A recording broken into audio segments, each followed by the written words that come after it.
এই কথা শোনার পরে আমি আর কোনো কিছু করি না, রাতকে ব্লক মারা দিই, প্রান্তদাকে ব্লক মারা দিই। আমার এতটাই খারাপ লাগে যে আমার চ্যানেলের সব কমেন্ট পোস্ট আমি ডিলিট করে দিই, সব ভিডিও প্রাইভেট করে দিই, যে আমি আর কমেন্টে থাকবোই না ভাই।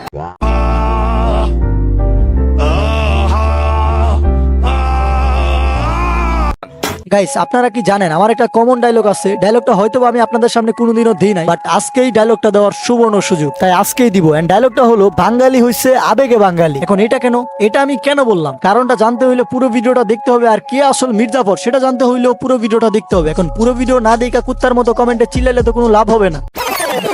প্রান্তদাদার জন্য এত কিছু করার পরে প্রান্তদাদা নাকি আমার প্লেয়ার না, এই কথা হচ্ছে বাংলাদেশ টপ ওয়ানের। রাত নিজে সরাসরি প্রান্তদাদাকে বলে, তুমি যদি উবাইদুল ভাই স্কোয়ার খেলো তাহলে তোমার সাথে আমি সম্পর্ক ক্লোজ করে দেবো, তোমার সাথে কোনো সম্পর্ক থাকবে না। তো গাইস, এখানে মেন কাহিনীটা হচ্ছে প্রান্তদাদাকে নিয়ে। প্রান্তদাদাকে আমাদের গরিবের উবাইদুল কাদেরের খুব প্রয়োজন, কিন্তু কেন সেটা একটু পরে বলতেছি। তার আগে উবাইদুল কাকা যে বলতেছে বাংলাদেশ টপ ওয়ান নাকি বলছে প্রান্তদাদা বাংলাদেশ টপ ওয়ানের player, plus Bangladesh top one নাকি বলছে প্রান্তদাদা যদি উবাইদুলের স্কোয়াডে খেলে তাহলে নাকি সম্পর্ক নষ্ট করে দিবে। কিন্তু সত্যি কথাটা কি জানেন গাইস, বিডি টপ ওয়ান সম্পর্ক নষ্ট করার কথা বলে নাই, সম্পর্ক নষ্ট করার কথা তো বলছে আমাদের অসম্মানিত উবাইদুল ভাইয়া। এখন আমার এই কথা শুনে উবাইদুলের যে ছেলে পেলে আছে ওরা কমেন্টে জাবায় পড়ছে গালি দেওয়ার জন্য। এখন গালি তো দিবি, তার আগে তোগো আব্বা উবাইদুলের বয়সটা শুনে যা। তুমি টুর্নামেন্ট ওইখানে থাকলে তোমার সাথে সম্পর্ক আমি ক্লোজ করে দিব। তো এইখানে তোমার হয়তো রাত্রে পয়সা নিতে হইব, আর নাহলে আমারে পয়সা নিতে হইব। তুমি যেমন করছো দুই নৌকে পা দিয়ে চলবা, এটা হবে না। কিরে, সম্পর্ক নষ্ট করার কথা কে বলছে? মাথায় কি কিছু ঢুকছে? না ঢুকলে মাথা থেকে গুগুলো ফালায় দিয়া তারপরে ঢুকা। যাই হোক, উবাইদুল কাকার সম্পর্ক নষ্ট করার কথা রিপ্লাইয়ে প্রান্তদাদা কি বলছে সেটাই চলেন শুনি। আমার ডিসিশন আগেও যেটা ছিল এখনো সেইটা আছে, মানে র্যাঙ্ক পুষে আমি তোমার সাথে আছি, আর টুর্নামেন্টে ওই স্কোয়াডে যেটাই আগে ছিলাম তাদের সাথে।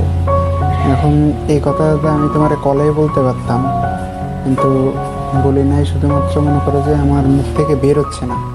আমি অনেকবার বলার চেষ্টা করছি কলে থাকা অবস্থায়, কিন্তু আমার মুখ থেকে বের হচ্ছে না।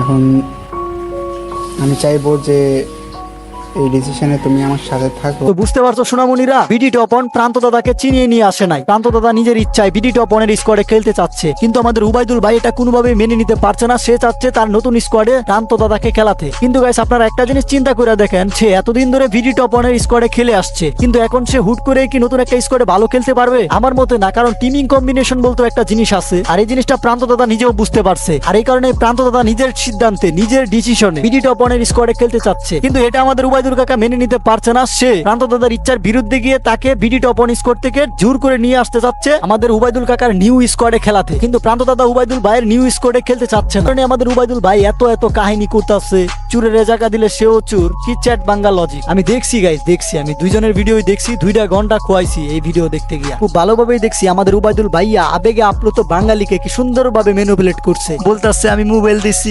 কম্পিউটার দিছি, কিন্তু ভাই তুমি কেন দিছো সেটা আমি বলতাছি। তার আগে তুমি প্রান্তদাদাকে কি দম দিছো সেটা একটু শুনে নেই তোমার মুখ থেকেই। তোমাদের এই প্রান্তদাকে আমি নিজে পিসি বানাই দিই, তো আমি পিসি বানাই দেওয়ার পরে ভাই আমি প্রান্তর জন্য এত কিছু করছি, আমি অন্য দিক স্যাক্রিফাইস করে করছি। তো আর কি বলার, তোমাদের কাছে একটা বিচার আমি দেয়া যাই। আসলে প্রান্তদাদা কি আমার প্লেয়ার? তোমরা তো দেখে আসছো প্রান্তদাদা এতদিন কারাই খেলছে। প্রান্তদাদার প্রতি হক আমার নাকি রাতের ছিল? ও আচ্ছা, আমাদের উবাইদুল মোল্লা ভাই সাহেব তিনি বলতেছেন যে তিনি একটা ছেলের জন্য অনেক কিছু করছে, তাকে ফোন কিনে দিছে, তারপরে পিসি কিনে দিছে, তারপরে তার বাড়িতে গিয়ে তাকে ভিডিও এডিটিং শিখিয়ে আসছে, কিভাবে মিমি ক্লিপ ইউজ করতে হয় সেগুলো শিখিয়ে আসছে। বাহ!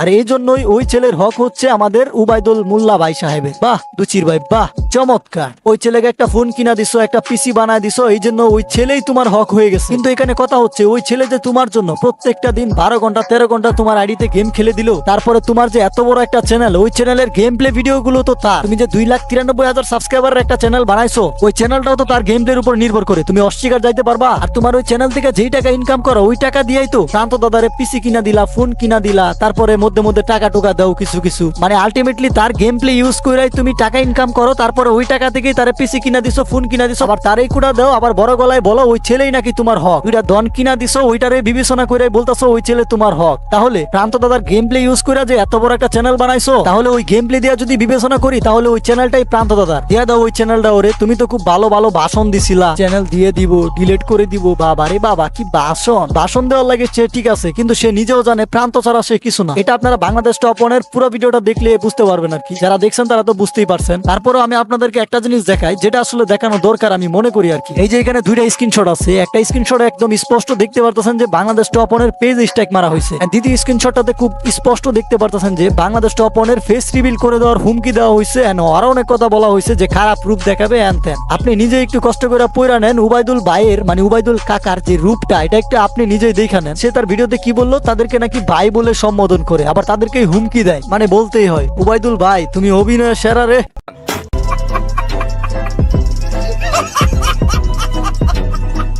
যাই হোক, এই ছিল ভিডিও, আশা করি এতটুকুতে বুঝতে পারছে, আর না বুঝতে পারলে কমেন্টে ঘেউ ঘেউ করা কুত্তার মতো, ঠিক আছে, যাতে করে আমি পার্ট 2 বানাইতে পারি, 14 গোষ্ঠীর যেমন ঠাপাঠাপ করতে পারি।